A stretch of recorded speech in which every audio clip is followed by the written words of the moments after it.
If you can't catch crabs in her scraping, you don't know how to scrape.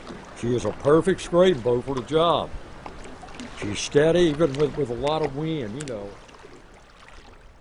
My name's David Laird. I live on Yule and Smith Island. And I've been a waterman all my life, and I've been scraping for 50 years. And I hope to do it as long as, I possibly can. I took her over in 1958. I started scraping, and I've been in the same boat ever since. I've never changed. That's it. I've had her fiberglass, keep her together, but that's the same boat. She's over 70 years old, 71 years old, something like that. Around this area, around Smith Island, Crisfield, Tangier, this area, it's where, I guess, where the most of the shoal water bars in the Chesapeake Bay is located. Then we go out on these bars and drag scrapes through the grass, and you can catch crabs. It's been going on for, God, since the 1870s, 1880s. It usually starts in first part of May and ends last part of September. I get up around 3 o'clock, sometime 2:30. I come down here, fish up, get the soft crabs out, and pack them. Pack them for New York or Crisfield. You have to separate all the different sizes from the jumbos to the mediums. But that's about it. And then after I pack them, they go out and crab till about 11, a little after 11, and come in and do the same thing over. You wouldn't believe how the bottom's changed. From the time I started crabbing in 1958, how that's changed. It's just washed completely away nearly. Very little crabbing bottom. We don't have, damn, I bet 60% of the crabbing bottom we had when I started is gone. Around here, they're gradually dwindling down. The older ones doing it now is older ones. Probably the youngest ones doing it is in their 40s. What I mean, the steady scrapers. And it's no young ones doing it. And once we're gone, I guess that's going to be it.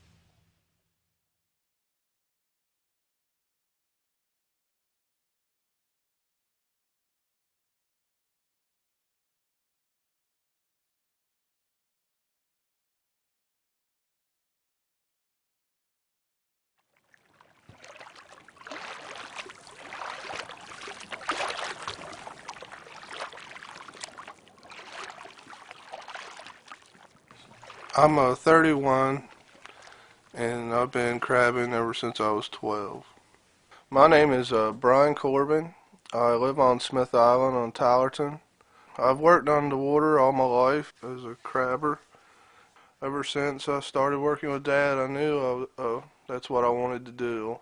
I just had it in me and I felt like I'd be good at it. As I was getting closer to the end of high school, I knew that's what I wanted to do. I had my mind set on getting a boat and starting my own business like my dad's done and my grandfather. When he first got married, I told him that he'd be better off to start out his married life on the mainland. Hard as it was to say, I told him about what I thought. But you know how it is when you're young. You want to do what you want and try out for yourself. I can't see a young person making a go of it. I hate to say it. I hate to admit it.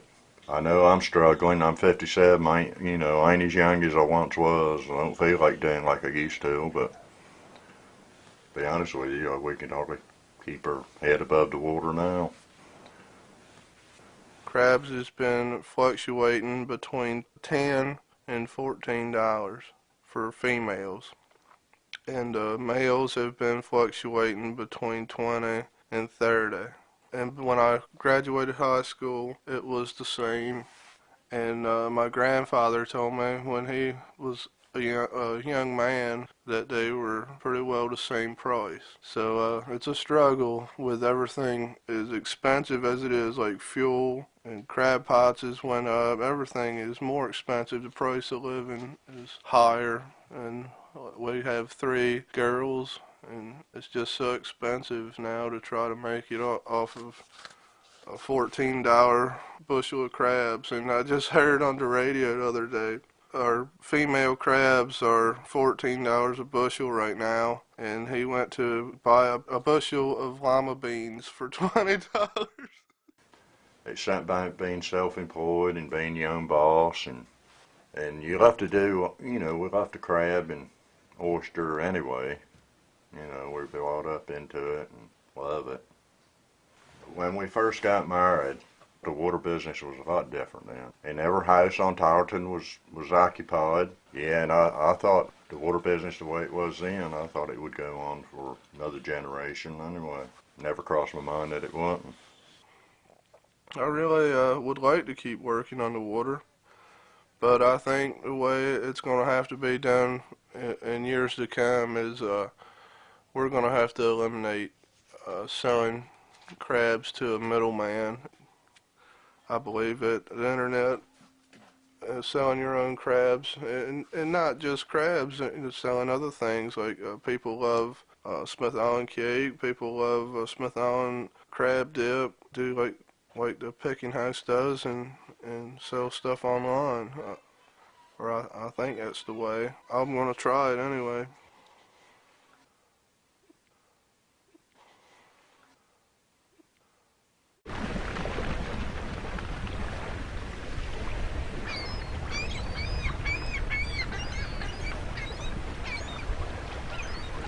There's a closeness here that's unlike any place I've ever been in my life.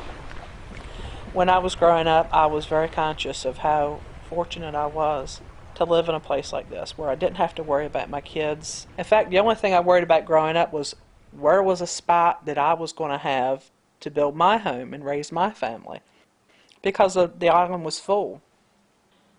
My name's Dora Corbin. I live on Tylerton, Smith Island, Maryland. I work at the Smith Island Crab Meat Co-op.